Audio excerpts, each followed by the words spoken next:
Olá pessoal, me chamo Luan Vitor, sou acadêmico de Ciências Contábeis e no vídeo de hoje explicarei para vocês os processos para a constituição de uma empresa.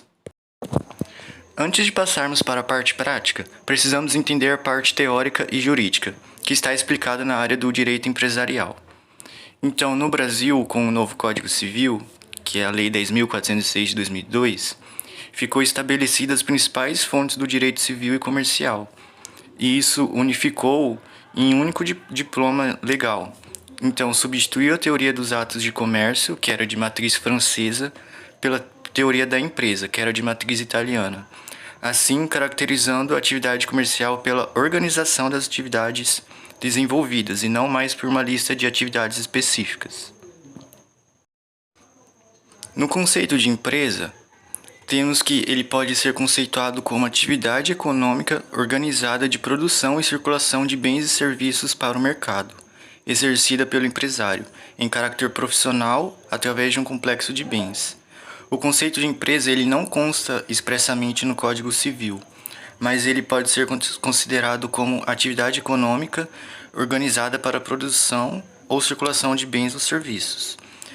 E as empresas, elas são reguladas pelas leis 6.404 de 76, que é conhecido como Lei das Sociedades Anônimas, e 10.406 de 2002, que é o novo Código Civil.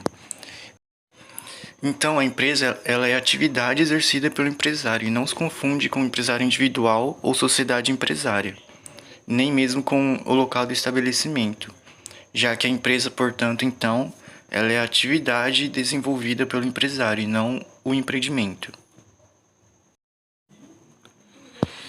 Já o conceito de empresário, ele está elencado no Código Civil e assim é definido. Então, no artigo 966, ele considera empresário quem exerce profissionalmente atividade econômica organizada para a produção ou a circulação de bens ou de serviços. Então, não se considera empresário quem exerce profissão intelectual de natureza científica, literária ou artística, ainda com o concurso de auxiliares ou colaboradores, salvo se o exercício da profissão constituir elemento de empresa. Então, o que é considerado elementos de empresa? São as atividades que visam o lucro através da formação organizada de 4 fatores de produção, que é o capital, a mão de obra, os insumos, que seria a matéria-prima, e a tecnologia. Então, para se enquadrar como empresário, são necessários alguns requisitos, que são eles: a atividade econômica, que é visar o lucro, assumir os riscos da produção. Atividades sem fins lucrativos não se enquadram como empresárias, porque, obviamente, não visam lucro. Outro requisito também é a profissionalidade, que seria a habitualidade, e, por último, a organização, que seria os fatores de produção. Ainda assim, há algumas exceções para serem enquadradas como empresário, como, por exemplo, as profissões intelectuais de natureza científica, literária e artística, elas podem ser constituídas como elemento de empresa se houver organização de fatores de produção. Tem também as sociedades de advogados, que seriam sociedades simples por força de lei. Então, todos os sócios, eles respondem solidária e ilimitadamente registrando-se na OAB. Já as cooperativas, elas sempre serão sociedades simples, independentemente do seu objeto, mas elas são obrigadas a se registrar no Registro Público de Empresas Mercantis, igual toda sociedade empresária. Já as rurais, elas por via de regra, elas são registradas no Registro Civil das Pessoas Jurídicas, mas elas possuem a faculdade de se registrar no Registro Público de Empresas Mercantis. Então, se realizada essa inscrição, serão equiparados para todos os efeitos ao empresário sujeito a registro. O Código Civil ainda divide a classificação do empresário de duas formas, como sendo o empresário individual, que seria a pessoa física, ou a sociedade empresária, que seria a pessoa jurídica. Então, o empresário ele é o sujeito de direito que organiza a atividade econômica e exerce a empresa. e, segundo o Código Civil, podem exercer atividade de empresário os que tiverem em pleno gozo da capacidade civil e não forem legalmente impedidos. O empresário individual, ele é a pessoa física, ele possui responsabilidade direta e ilimitada, apesar dele não adquirir personalidade jurídica. Ainda assim, ele é obrigado a se registrar no RPEM e se inscrever no Cadastro Nacional de Pessoas Jurídicas, que seria o CNPJ. Nessa modalidade empresarial, existe a confusão entre os bens particulares e os bens da empresa, que assim responde o empresário, pelas obrigações com seus próprios bens, com exceção dos bens da família. Os funcionários públicos federais, eles não podem ser administradores ou empresários individuais, mas nas esferas estadual e municipal isso pode ser diferente. Ainda assim, temos algumas vedações, como por exemplo, empresários falidos, não reabilitados, pessoas condenadas à pena, ainda que temporariamente, ou condenadas à pena de ter acesso a cargos públicos, ou por crimes contra o sistema financeiro nacional, as normas de defesa da concorrência, as relações de consumo e a fé pública ou a propriedade, enquanto perdurarem os efeitos de condenação. Temos também pessoas absolutamente incapazes, como menores de 16 anos, e pessoas relativamente incapazes, como maiores de 16 e menores de 18 viciados em tóxicos. E por último, pessoas sujeitas a vedações de cunho constitucional. Já a sociedade empresária, ela é a pessoa jurídica. É formada geralmente por duas ou mais pessoas que exercem atividade econômica organizada para a produção ou circulação de bens ou serviços. Assim como temos a classificação de empresários, temos também a classificação de empresas, começando por uma delas que seria a MEI, que é o microempreendedor individual. As principais características da MEI são uma empresa isenta de sociedade, ela tem opção de contratação de até um empregado, ela pode ser enquadrada no sistema do Simples Nacional. Então, dessa forma, com a obrigatoriedade de se fazer a declaração simplificada, onde somente o valor do faturamento bruto adquirido no ano anterior deverá ser informado.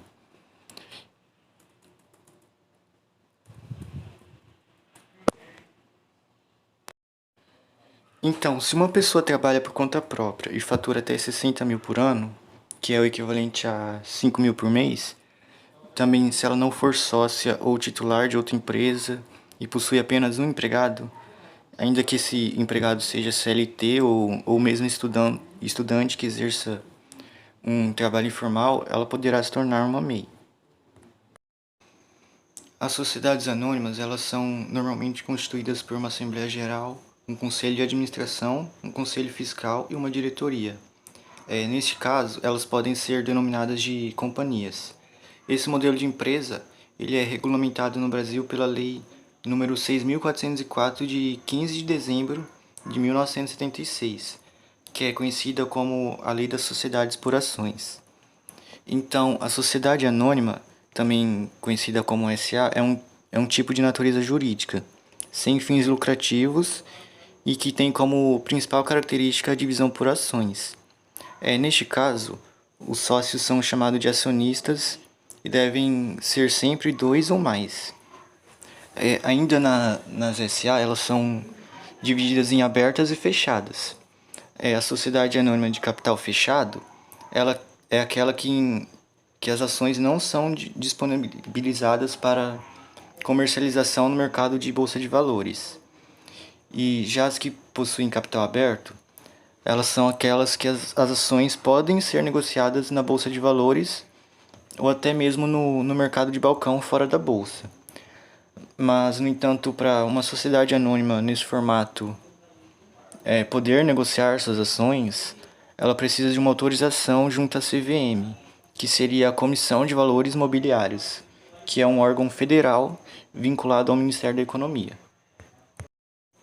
As sociedades simples são uma associação entre dois ou mais profissionais que exercem a mesma atividade, no qual eles se juntam e formam uma sociedade de modo a prestar serviço de natureza intelectual, que seria científica, literária e artística, ou cooperativa.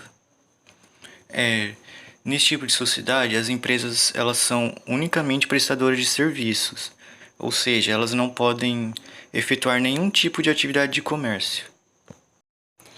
As empresas também precisam definir o seu ramo de atividade. Então, qualquer negócio com fins lucrativos é criado para atender a um determinado mercado consumidor. Então, eles desempenham determinada tarefa e recebem para isso. O ramo de atividade de uma empresa é a especificação do que ela faz para gerar valor aos seus clientes. Dentro da indústria, comércio e prestação de serviços, há várias áreas de atuação. Então, existem duas principais maneiras de definir o porte de uma empresa, através do IBGE e através da Anvisa. O IBGE ele faz a divisão por indústrias e comércio e prestação de serviços pela quantidade de funcionários. Aqui temos a divisão de porte da empresa pelo IBGE, que é o Instituto Brasileiro de Geografia e Estatística. Na área de comércio e serviços, para ser considerada uma microempresa, ela precisa de até 9 funcionários. Já de pequeno porte, a EPP, de 10 até 49 funcionários.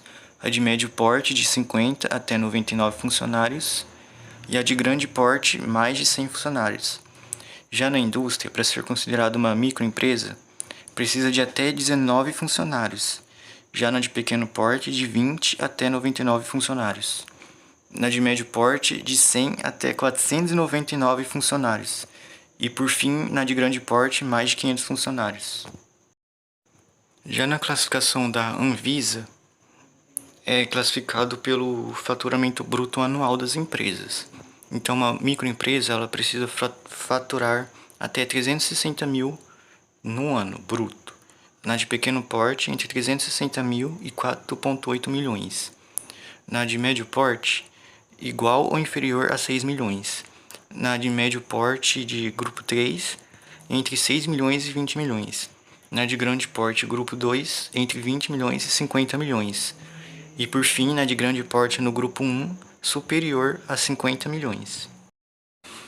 Temos então a classificação da empresa pelo ramo da atividade que ela exerce.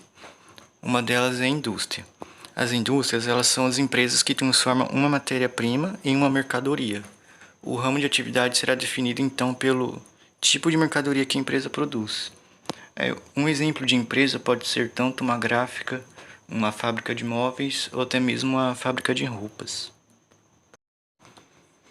As empresas de comércio, elas atendem diretamente o consumidor final e geralmente revendem itens comprados de outros fornecedores.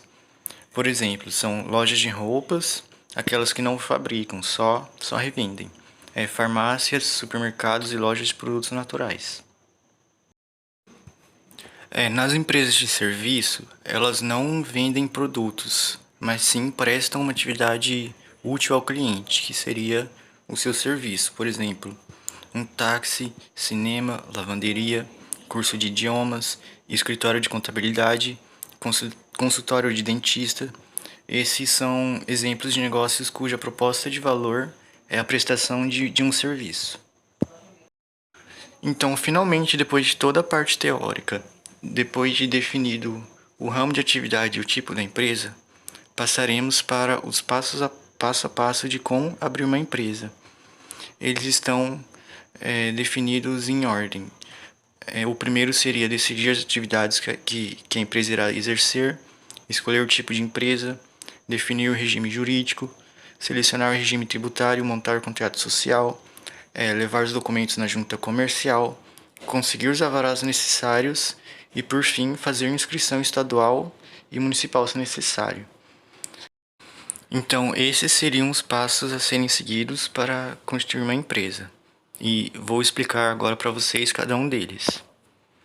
O primeiro passo seria especificar a sua natureza comercial. Então, seria especificar qual a natureza do empreendimento, se ele é focado na prestação de serviços, no comércio ou na produção de bens, que seria a indústria.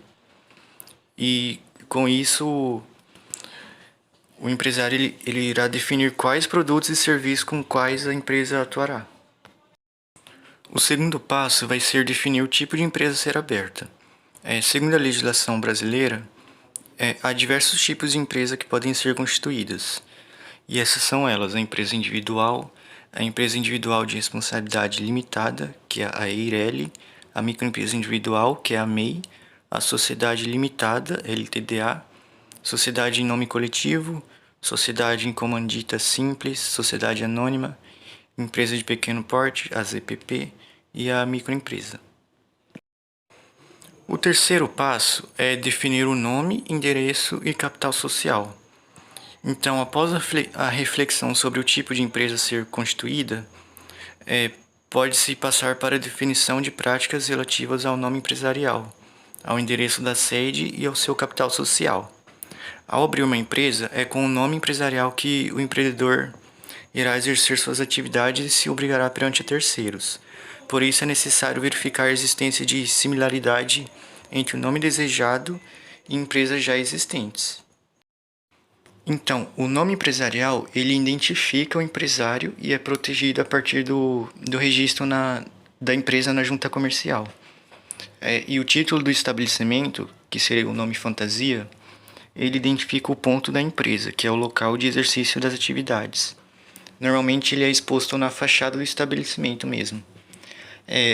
Esse nome fantasia, ele não tem obrigatoriedade de ser registrado, mas ele pode ser protegido em caso de concorrência desleal. Temos também a marca, que é aquela que identifica produtos ou serviços. O registro da marca ele deve ser feito junto ao INPE. E para facilitar esses procedimentos administrativos, é recomendável que busque um auxílio de consultores jurídicos especializados nesse assunto. Então, no momento da escolha do nome empresarial, a legislação ainda impõe dois princípios essenciais que devem ser respeitados, que são eles o princípio da veracidade e o da novidade. No princípio da veracidade, ele diz que o nome empresarial ele não pode conter nenhuma informação falsa. Por isso, se uma empresa ela atua apenas como panificadora, por exemplo, ela não pode ter no seu nome o termo mercado, porque isso pode levar as pessoas ao erro. Também, em razão desse princípio, o sobrenome de um sócio que venha a falecer, ele deve ser retirado do nome empresarial. E já no princípio da novidade, ele determina que não podem coexistir em um mesmo estado dois nomes empresariais idênticos ou muito semelhantes, porque desse modo as pessoas podem confundir as empresas, né? Então deve-se proceder à consulta de nomes empresariais na junta comercial antes do registro da empresa. É bom ressaltar também que cada modalidade de empresa existe algumas peculiaridades no nome empresarial. Por exemplo, um empresário individual ele pode exercer suas atividades utilizando apenas seu próprio nome. Já uma EIRELI, ao abrir uma empresa, ela deve sempre adicionar o nome empresarial à especificação de empresa individual de responsabilidade limitada, ou EIRELI. E depois da pesquisa, caso o nome esteja disponível, é feita a reserva. Isso assegura que durante os demais procedimentos de abertura da empresa, outros empresários não registrem esse nome já escolhido. Depois de definido o nome, temos também que definir o endereço da empresa, que também é essencial. E dependendo das atividades a serem desempenhadas pela empresa, pode ser necessário que ela se adeque antecipadamente ao imóvel. Isso implica em gastos financeiros. O local onde a empresa funcionará, ele vai estar sujeito a uma série de exigências legais, devendo ser avaliado previamente a necessidade de alvarás e licenças específicas para a atuação das atividades empresariais do imóvel. E por último, na etapa do terceiro passo, seria estabelecer qual será o capital social, ou seja, o valor que precisa ser investido para constituir o negócio da empresa. Em uma sociedade limitada, por exemplo, todos os sócios devem contribuir para a formação do capital social da empresa, seja com dinheiro, com bens ou com crédito. A injeção de capital, nesse caso, pode ser feita à vista ou a prazo. No quarto passo, é preciso escolher o melhor regime de tributação. Entre eles estão o Simples Nacional, o lucro presumido e o lucro real. No Simples Nacional, a adesão ao Simples dependerá do porte da empresa, sendo permitida apenas para aquelas que possuam um faturamento anual de até R$ 3.600.000 por ano. Então, as principais vantagens desse regime são a minimização de alíquotas e o pagamento unificado dos tributos, porque isso facilita o dia a dia do empresário. Já no lucro presumido, nesse regime o fisco presume por meio de percentuais específicos para cada atividade qual será o lucro da empresa. Então, por isso, é mais indicado para empresas que estão iniciando suas atividades esse tipo de regime. E por último, temos o lucro real, que o pagamento tributário, nesse caso, fica vinculado ao faturamento real da empresa.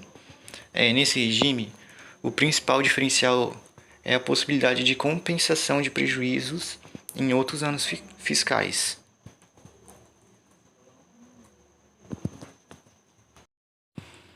É importante ressaltar também que a classificação da empresa como microempresa ou empresa de pequeno porte confere a ela tratamento tributário diferenciado. Então, nesse sentido, o tipo da empresa, se ela for de pequeno porte ou de grande porte ou microempresa, ela vai ter a unificação de tributos e cobranças, bem como a simplificação dos recolhimentos. O quinto passo é elaborar e registrar seu contrato social. Então, para efeito de comparação, assim como se exige da pessoa natural o registro de seu nascimento, ao abrir uma empresa existem documentos que a legislação estabelece como essenciais à formalização da atividade. Então, para a constituição de sociedades, é essencial a elaboração e registro do contrato social. Esse documento ele firma os objetivos da empresa e as obrigações e direitos dos titulares ou sócios. Então, nesse contrato, ele deve constar o nome, o endereço e o escopo de atuação da empresa.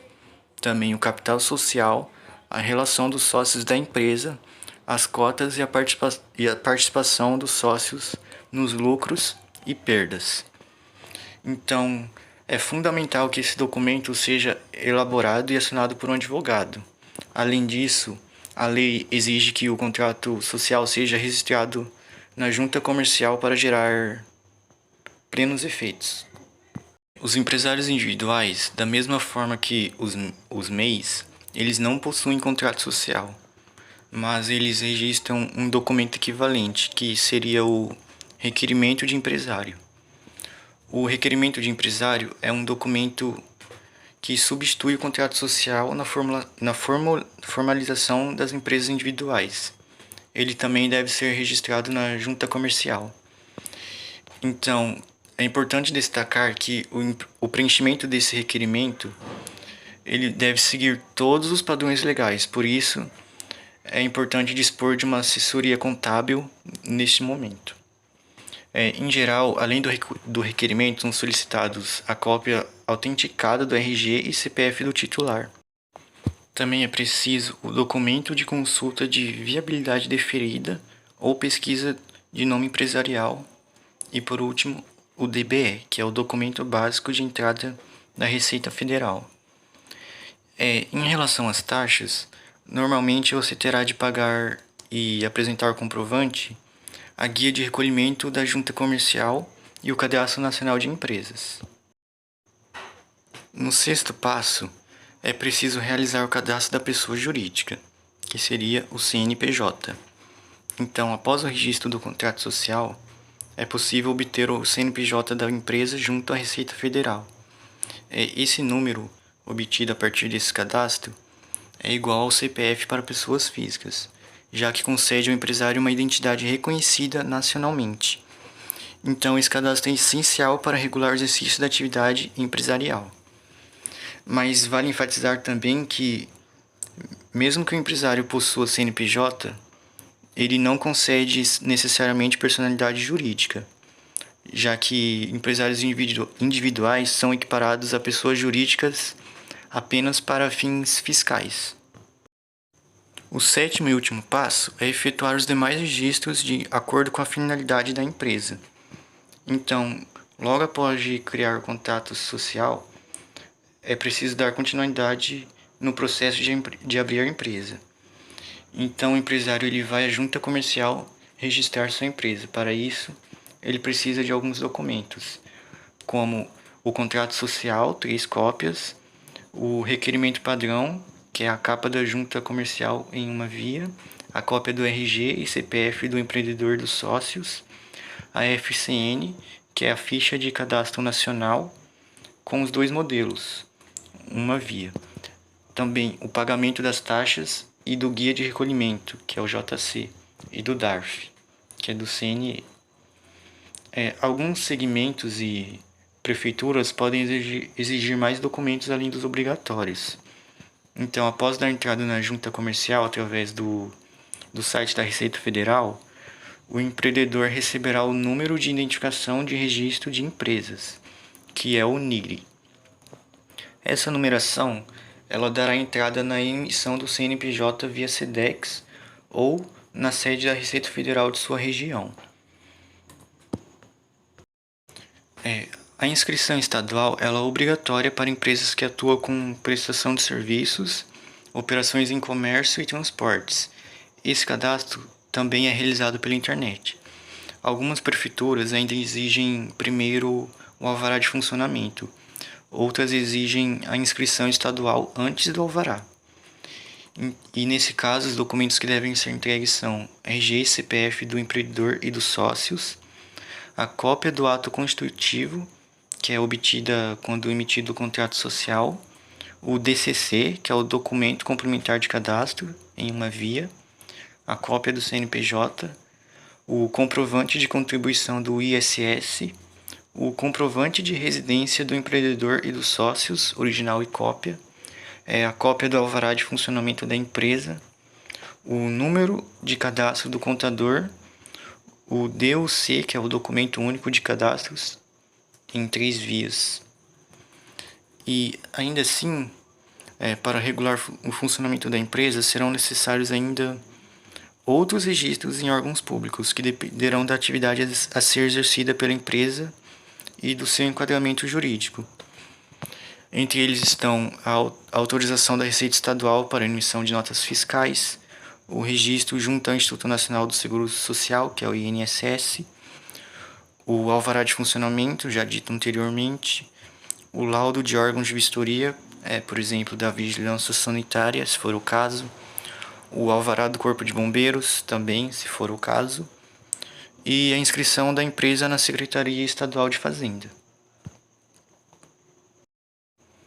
Por fim, todos esses são os passos necessários para se constituir uma empresa. Então, temos como conclusão seguir o plano. O plano de negócio é um documento que mostra justamente os objetivos do negócio e o que será feito para alcançá-los. Agora que a empresa está oficialmente aberta, ele deve ser seguido. O empresário ele precisa estar atento para entender como esse plano realmente funciona e como o público se comporta e até a sazonalidade. Isso fará com que ele consiga controlar o negócio e seja cada vez mais simples atuar na área dele. Há também outras formas de conseguir dar continuidade na empresa, tirando o plano de negócio, que seria os controles internos. O controle financeiro da empresa ele é essencial, já que mostra a viabilidade de investimento e como está a situação geral. Então, com um controle financeiro bem feito, se entende quais são as melhores épocas para promoções, como fazer campanhas, como cobrar seus clientes, quando realizar ações de marketing mais diretas, entre outras tantas decisões. Também é com o controle interno que se sabe quando o cliente deve realizar o pagamento e quando se deve pagar o fornecedor, por exemplo. Já em empresas que comercializam produtos, o controle de estoque é fundamental, tanto quanto o controle financeiro, já que o estoque do negócio é a maior fonte de ativos que a empresa pode ter, ou seja, é onde está a maior parte do dinheiro da empresa. Quando o controle de estoque não é feito da melhor forma, as chances de haver prejuízos são muito grandes. Ainda assim, existem outros tipos de controle que devem ser feitos, como por exemplo controle de vendas, de fluxo de caixa, entre outros. E por fim, conforme a empresa for se adaptando, ela também acaba demonstrando o que será necessário para se manter em continuidade. Bom, finalizando então, depois de todos esses passos e definido o plano de negócio e controles internos, o empresário já será capaz de dar continuidade no seu negócio. Bom, finalizamos então. Nesse vídeo podemos entender como construir uma empresa e dar continuidade na mesma. Se você gostou, deixe o like no vídeo e se inscreva para mais conteúdo. Até mais!